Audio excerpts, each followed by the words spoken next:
नमस्कार दोस्तों, आज समझते हैं टी सीरीज़ के बारे में कि आखिर टी सीरीज म्यूज़िक की दुनिया में सबसे बड़ा आखिर क्या नाम है। तो चलिए शुरू करते हैं।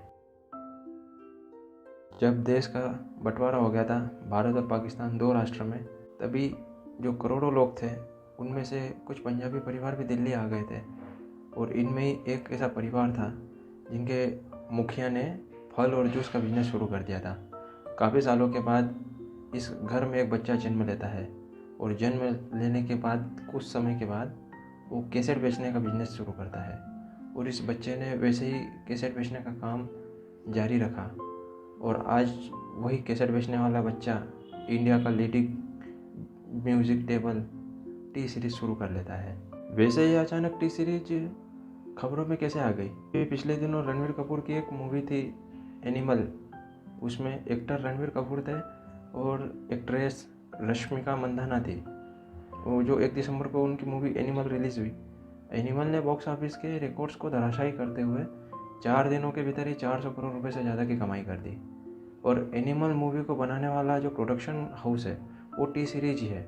इसके बाद टी सीरीज चर्चा में आई। सबसे पहले टी सीरीज को इतने बड़े मेगा एम्पायर और यहाँ तक मेगा प्रोडक्शन तक लाने में सबसे बड़ी भूमिका किसकी थी? तो आइए सबसे पहले उसके बैकग्राउंड पर नज़र दौड़ाते हैं। बात है 15 अगस्त 1947 की। देश आज़ाद होता है और बंटवारे का सहन करते हुए भारत पाकिस्तान में दंगे शुरू हो जाते हैं और लोग इधर उधर जान बचाने के लिए भागते फिरते हैं। पाकिस्तान के वेस्ट पंजाब के एक झांग प्रोविंस में दंगे चल रहे थे। उसमें ये दंगों की मार एक पंजाबी परिवार भी झेल रहा था और यह परिवार उस दंगों के मार को झेलते झेलते अपना घर परिवार और बिजनेस सब कुछ छोड़कर दिल्ली आ जाता है। और इस परिवार के मुखिया का नाम होता है चंद्रभान कुमार दुआ। चंद्रभान कुमार दुआ जब दिल्ली में दरियागंज इलाके में रहते हैं तो ये सड़क पर ही चादर बिछाकर सोते हैं और चंद्रभान दिन में जिस चादर को बिछाकर सोते थे रात में उसी चादर को वो ओढ़ लेते थे। बात 5 मई 1956 की है जब चंद्रभान कुमार दुआ के परिवार में एक बच्चा जन्म लेता है और उस बच्चे का नाम रखा जाता है गुलशन कुमार दुआ।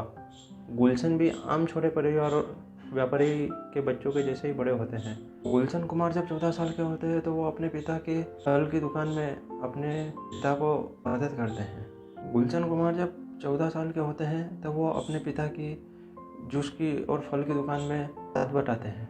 जब गुलशन कुमार थोड़े बड़े हुए तो उनको गाना सुनना बहुत पसंद था और वो अपने पैसे बचा बचा कर कैसेट से खरीदा करते थे। वो अपने इस शौक़ को व्यापार में बदलने की सोचने लगे, इसलिए उन्होंने अपने भाई के साथ जिनका नाम कृष्ण कुमार दुआ था उनके साथ उन्होंने कैसेट का बिजनेस शुरू किया। इस तरीके से गुलशन कुमार और उनके भाई कृष्ण कुमार धीरे धीरे रिकॉर्ड्स और ऑडियो कैसेट्स की दुकान में हाथ बटाते हैं और यही बिजनेस उनका धीरे धीरे ग्रो करने लगता है। जब 1970 का दशक आया तब सरकार ने टेप रिकॉर्डर के मामले में एक नया कानून पारित कर दिया। उस समय 70 के दशक में टेप रिकॉर्डर को विदेश से लाना पड़ता था और साथ ही रिकॉर्ड्स बहुत महंगे होते थे।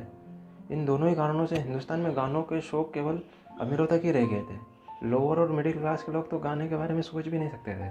अब जब सरकार ने एक्सपोर्ट और इंपोर्ट के नियमों में बदलाव कुछ कर ही दिया है तो भारत में टेप रिकॉर्डर आने लग गए और जब टेप रिकॉर्डर आने लग गए तो आम आदमी की पहुंच में भी वो बहुत सस्ते होने लग गए। अब आम आदमी के भी जब टेप रिकॉर्डर पहुंचने लग गए तो उनकी डिमांड बढ़ गई। अब टेप रिकॉर्डर तो आ गया लेकिन उसको उसमें चलाने के लिए कैसेट की भी तो ज़रूरत होगी ही ना। अब कैसेट की यही बात गुलशन कुमार समझ गए थे, इसीलिए उनको एक ख्याल आया कि कैसेट्स को हर घर तक पहुंचाना फ़ायदेमंद होगा। तब उन्होंने ग्राहकों की डिमांड के मुताबिक गानों के कैसेट बेचना शुरू कर दिया। 1980 के दशक में जब देश में कॉपीराइट के कानून में कुछ कमियां थी उस समय इन कमियों का फ़ायदा उठाकर ही गुलशन कुमार दुआ ने फिल्मी गानों और भजनों की पायरेसी शुरू कर दी थी। इसके लिए वो गानों को अपने लिए रिकॉर्डिंग करते थे और इस तरह वो एक कैसेट को कॉपी करके कई कैसेट में बना लेते थे। इस काम से लगभग 7 रुपये लागत आती थी और मार्केट में ये कैसेट 25 रुपये में ईजिली तरीके से बिक जाती थी। जब गुलशन कुमार दुआ 28 साल के हुए तब उन्होंने सोचा कि कैसेट के बिजनेस में अब इतना कुछ खास होने वाला नहीं है। तब उन्होंने सोचा कि एक कंपनी शुरू करते हैं।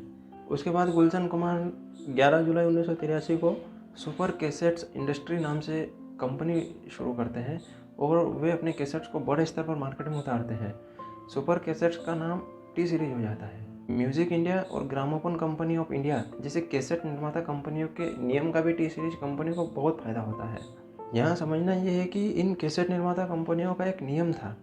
उस नियम के मुताबिक यदि एक बार कैसेट्स रिटेलर या दुकानदार को बेच दिया गया तो उसके बाद कंपनी और कैसेट्स का कोई नाता ही नहीं होता था। इस नियम के चलते दुकानदार और रिटेलर कैसेट्स खरीदने से बेचने लगे और कैसेट्स रिकॉर्ड्स इंडस्ट्री को घाटा होने लगा। उसके पीछे रीज़न ये था कि उस वक्त कैसेट्स को ट्रक और मैन्युअली एक जगह से दूसरी जगह ले जाया जाता था। इसके कारण कैसेट्स खराब और टूट जाते थे और उनकी रील्स आपस में उलझ जाती थी। इस वजह से टी सीरीज ने रिटेलर्स और दुकानदारों को ऑफर दिया कि आप हमसे कैसेट्स ले जाइए, जितने बिकते हैं बेचिए, ख़राब हो जाए तो वापस हमारे पास ले आइए। फ़ायदा क्या हुआ? फ़ायदा आपका, नुकसान हमारा। इससे फ़ायदा गुलशन कुमार की कंपनी को हुआ। गुलशन की ये ट्रिक तो काम कर गई। कंपनी ने सस्ते कैसेट्स बनाना भी शुरू कर दिया। जिस कैसेट की कीमत उस वक्त 25 से 30 रुपये थी, गुलशन कुमार की कंपनी उसे 15 से 18 रुपये में बेच देती थी। टी सीरीज की इस जीरो लाइबिलिटी मार्केट ने मार्केट में क्रांति ला दी थी। अब कंपनी ने अपने कैसेट्स किराने की दुकान से लेकर रेहड़ी और ठेले पर बेचना ही शुरू कर दिया था। ट्रेन, बस, सड़क किनारे भी कंपनी कैसेट्स बिकने ही लगे थे। जब गुलशन कुमार का टी सीरीज बहुत अच्छे तरीके से पूरे देश में फैल गया था, तब उन्होंने सोचा कि इनके साउंड ट्रैकिंग, रिकॉर्ड और प्रोडक्शन भी शुरू कर दिया जाए। तो कैसेट्स के बाद Gulshan Kumar T series music production और रिकॉर्डिंग के बिजनेस में उतरी।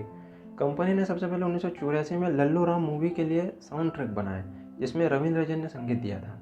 इसके बाद टी सीरीज ने 1988 में एक्टर आमिर खान और जूही चावला की कयामत से कयामत तक मूवी के लिए साउंड ट्रैक रिकॉर्ड किया। उस वक्त साउंड ट्रैक के 80 लाख से ज़्यादा कैसेट बिके, जो उस वक्त का रिकॉर्ड था। और 90 के दशक में महेश भट्ट के डायरेक्शन में आशिकी मूवी बनती है। इसके लिए टी सीरीज गाने रिकॉर्ड करती है और फिल्म के गानों ने मार्केट में धूम मचा दी थी। इसके 2 करोड़ से ज़्यादा कैसेट्स बिक गए। इसी के चलते कंपनी देश भर में सबसे ज़्यादा साउंड ट्रैक कैसेट्स बनाने का रिकॉर्ड बनाती है और इस समय में सबसे बड़े म्यूजिक लेवल सारेगामा को भी पीछे छोड़ आगे बढ़ जाती है।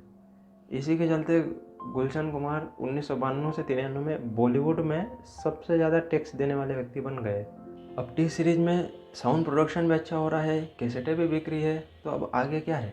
फिल्में ही बनाना है। तो टी सीरीज का म्यूजिक प्रोडक्शन हाउस इंडस्ट्री में बड़ा नाम तो बन चुका था। कंपनी ने फिल्म प्रोडक्शन में हाथ आजमाया। 1990 में टी सीरीज अपने प्रोडक्शन हाउस की पहली फिल्म लाल दुपट्टा मलमल का प्रोड्यूस करती है। इसके बाद टी सीरीज महेश भट्ट के साथ मिलकर काम करना शुरू कर देती है। 90 में ये फिल्म आशिकी टी सीरीज को प्रोड्यूस करती है और महेश भट्ट के डायरेक्शन में बनी इस फिल्म बॉक्स ऑफिस में अच्छी कमाई कर जाती है। वैसे गुलशन कुमार ने हर टाइम सफलता ही नहीं पाई, उन्हें कभी कभी असफलता भी देखनी पड़ी। टी सीरीज को असफलता का मुंह तब देखना पड़ा जब कंपनी लगातार 2 फ्लॉप फिल्में प्रोड्यूस करती है। जब 95 में कंपनी एक और फ्लॉप फिल्म बनाती है। फिल्म का नाम था बेवफा सनम। गुलशन अपने छोटे भाई कृष्ण को इस फिल्म से लॉन्च करते हैं और ये फिल्म फ्लॉप हो जाती है, लेकिन इसका साउंड ट्रैक दर्शकों को बहुत पसंद आता है। ये फिल्म फ्लॉप होने के बाद में गुलशन कुमार ने एक नया ही प्लान शुरू कर दिया। उन्होंने टी सीरीज के साथ में आर्टिस्ट स्पेशल कैसेट्स और भजन और मंत्रों की रिकॉर्डिंग शुरू कर दी। ग्राहकों की डिमांड में लगातार बदलाव आ रहा था, तो टी सीरीज में अलग अलग आर्टिस्ट के कैसेट्स मार्केट में उतारे गए। इस प्रयोग से कंपनी को फ़ायदा बहुत ज़्यादा हो गया। सोनू निगम, कुमार सानू, उदित नारायण, अनुराधा पौडवाल जैसे आर्टिस्ट भी रातों रात सुपरस्टार बन गए थे, क्योंकि इधर गुलशन कुमार साहब का मानना था कि हर टैलेंट को मौका मिलना चाहिए। इस वजह से वो नए आर्टिस्टों को मौका देते थे। जब उन्हें लगता था कि वो आर्टिस्ट सुपरस्टार बन गया है, तो वो उसे छोड़ और नए टैलेंट को खोजने लगते थे। इसके बाद टी सीरीज के सामने एक और दिक्कत आ जाती है। जब एक फिल्मी गानों के कैसेट बिकेंगे, कभी न कभी ग्राहक भी इसे उब जाएंगे। इस सोच के साथ गुलशन ने भजन, चालीसा, मंत्र, धार्मिक पाठ जैसी चीज़ों की भी रिकॉर्डिंग शुरू कर दी थी। लेकिन अपने जीवन में इतनी सक्सेस होने के बाद में और कुछ सफलता और असफलता देखने के बाद में भी गुलशन कुमार की एक दिन हत्या हो ही जाती है। और वो दिन था 12 अगस्त 1997 को। गुलशन कुमार रोज़ की तरह मुंबई के जितेश्वर मंदिर में पूजा करके और जा रहे थे, तभी कुछ लोग उन्हें रोकते हैं और उन पर ताबड़तोड़ गोलियां बरसा देते हैं। गुलशन कुमार को टोटल 16 गोलियां लगती है और उनकी मौत वहीं हो जाती है। गुलशन की हत्या के पीछे उस वक्त मुंबई के अंडरवर्ल्ड का नाम लिया जाता है। जब गुलशन कुमार की हत्या हो जाती है, उसके बाद में टी सीरीज को संभालने के लिए उनके बेटे भूषण आगे आ जाते हैं। भूषण को बिजनेस में वैसे कोई दिलचस्पी नहीं थी, लेकिन उन्हें गाने पसंद थे, इसलिए वो अपने पापा का बिजनेस संभालने के लिए आ गए थे। जब भूषण कंपनी की कमान संभालते हैं, तो उनके चाचा कृष्ण कुमार बिजनेस में उनकी मदद तो ज़रूर करते हैं, उस वक्त कंपनी के सालाना आय 500 करोड़ रुपए के पार हो चुकी थी। 2006 में भूषण ने टी सीरीज का यूट्यूब चैनल शुरू करा और उसके बाद ही 2010 में अपना पहला वीडियो भी अपलोड किया और 10 सालों के अंदर ही टी सीरीज का यूट्यूब चैनल दुनिया का सबसे बड़ा यूट्यूब चैनल बन गया। टी सीरीज एकमात्र और भारत का पहला इंडियन म्यूजिक लेवल चैनल है जिसने यूट्यूब पर 100 मिलियन सब्सक्राइबर बनाए। अब हम टी सीरीज के यूट्यूब सेगमेंट की और हमारे वीडियो की लास्ट सेगमेंट की बात करते हैं कि आखिर टी सीरीज यूट्यूब पर किंग बनने के इनके क्या ऐसे फैक्टर है। टी सीरीज के सबसे बड़े म्यूजिक लेवल बनने के साथ साथ ही यूट्यूब का सबसे बड़ा चैनल टी सीरीज चलाता है। इस टेक को कायम रखने के लिए टी सीरीज किसी भी गाने को यूट्यूब पर लॉन्च करने से पहले 4 काम करता है। पहला काम है हम टेस्टिंग, यानी किसी भी गाने को लॉन्च करने से पहले उसकी टेस्टिंग की जाती है। इसमें देखा जाता है कि क्या गाने को गुनगुनाया जा सकता है।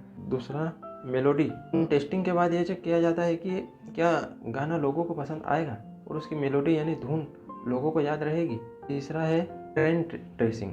ट्रेंड ट्रेसिंग में किसी गाने को लॉन्च करने से पहले टी सीरीज पिछले 3 महीने का ट्रेंड एनालिसिस करता है। जो ट्रेंड उस वक्त चल रहा होता है उसी के जैसा गाना लॉन्च किया जाता है। और चौथा और अंतिम, फीडबैक। गाने को लॉन्च होने के बाद कंपनी लोगों से फीडबैक लेती है और साथ ही फीडबैक के मुताबिक ही अगले प्रोडक्ट को इम्प्रूव करती है। गुलशन कुमार इतनी सफलता और असफलता के बाद भी टी सीरीज को यहाँ तक ले जाने में कामयाब रहे और उनका बिजनेस 500 करोड़ रुपए से भी ज़्यादा तक चले गया। इसके पीछे कुछ तो उनका हार्ड वर्किंग काम जरूर रहा होगा और वो अपने बिजनेस को कैसे ग्रो करना है ये बहुत अच्छे तरीके से जानते थे, इसीलिए वो आज यहाँ तक आए थे और उनका प्रोडक्शन आज भी देश और दुनिया में बहुत ज़्यादा चलता है। तो दोस्तों, आपको ये वीडियो कैसा लगा आप अपने फीडबैक कमेंट बॉक्स में दे सकते हैं। और अगर आपको ऐसे ही न्यूज़ और खबरें देखना पसंद है जो कुछ आपको मोटिवेटेड करे, कुछ आपके जीवन में कुछ परिवर्तन लाए, आप मुझे मेरे चैनल पर सब्सक्राइब कीजिए। और अगर आपके कुछ सवाल है तो डायरेक्टली मुझे मेरे फेसबुक पेज पे कमेंट कीजिए। धन्यवाद।